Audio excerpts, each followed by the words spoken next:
J'ai réfléchi comme tout le monde parce que c'est terrible ce qu'on voit, cette haine des musulmans, cette stigmatisation d'une religion, ces émissions sans fin contre eux.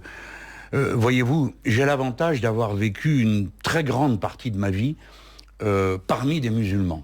Alors, ça s'est trouvé comme ça, j'en ai pas fait le choix, ça s'est trouvé comme ça. Aussi bien lorsque j'étais garçonnet au Maroc, que ensuite dans les villes dans lesquelles j'ai vécu, et aujourd'hui encore le quartier dans lequel j'habite à Paris, ou le quartier dans lequel j'habite à Marseille assez fréquemment. À Besançon, il y avait beaucoup de... Oui, parce que vous savez, on nous parquait tous au même endroit. Alors tous ceux qui avaient des petits revenus, pouf, on était tous au même endroit. Donc j'étais dans la cité planoise à Besançon, et là on y mettait les immigrés, les pauvres étudiants et les pauvres travailleurs. Donc on mettait tous les pauvres ensemble, et il y en avait une grande quantité parmi les immigrés. J'ai toujours vécu, donc je n'ai jamais ressenti le danger que certains croient ressentir en voyant des musulmans. Certains, c'est qui pour vous? Ceux qui y ont intérêt. Et je regarde tout ça avec le regard de quelqu'un qui aime la France, et qui sait qu'elle n'a pas de destin possible dans une division de guerre de religion. J'adjure ceux qui m'écoutent d'entendre le récit de leur histoire. Pendant 1000 ans, on a persécuté les Juifs. Le roi Saint-Louis leur a mis la rouelle. D'accord ? On les a expulsés à 3 ou 4 reprises de France. Ensuite, le roi Louis XIV a persécuté les protestants en mettant des hommes de troupe dans les familles protestantes pour les convertir. À quoi tout cela a-t-il pu servir, sinon qu'à créer du malheur, de la division ? Et comment sommes-nous sortis de tout ça ? Par la laïcité et par l'unité de la citoyenneté. Alors, les musulmans sont les juifs d'hier, les protestants d'hier. J'ai l'impression en tout cas que la religion musulmane est aujourd'hui montrée du doigt par un certain nombre de gens, qui sont d'ailleurs les mêmes. Je veux dire, c'est les mêmes qui montraient du doigt les juifs, les mêmes qui montraient du doigt tout ce qui ne leur convient pas, leur paraît étrange. Je dis au président de la République que par-dessus son appartenance de parti, par-dessus tout, il doit y avoir l'amour de la patrie. Et la patrie, elle peut être que républicaine, c'est-à-dire rassemblée.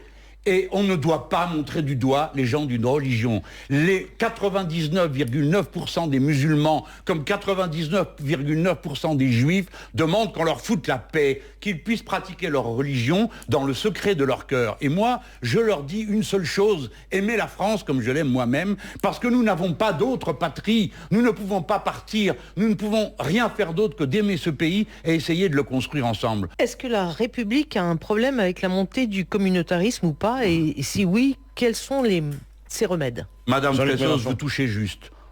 Le communautarisme, d'abord, il faut qu'on s'entende sur ce que ça contient, parce que sinon, à la fin, on ne sait plus de quoi on parle.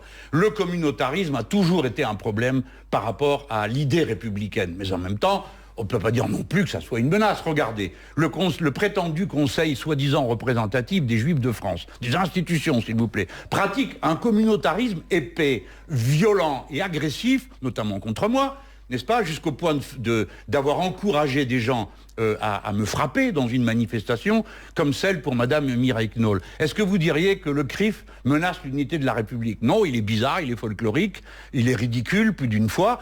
Mais voilà, vivons, on n'a pas besoin de faire tant d'histoires. Alors c'est vrai, le communautarisme peut être un problème, dans la mesure où il prétendrait imposer la loi qui convient à une communauté, l'imposer à celle de la République. Ah non, ça on ne peut pas être d'accord. La loi est la même, ça existe dans certains quartiers, Monsieur Mélenchon ? Est-ce que ça existe dans certains quartiers ? Alors c'est ce que je voudrais vous dire, non. Non, alors il y a toujours eu des délinquants partout, et il y en a encore, mais il n'y a personne qui prétende qu'une loi est supérieure à l'autre. Autrement dit, le voile est un voile sur la question sociale.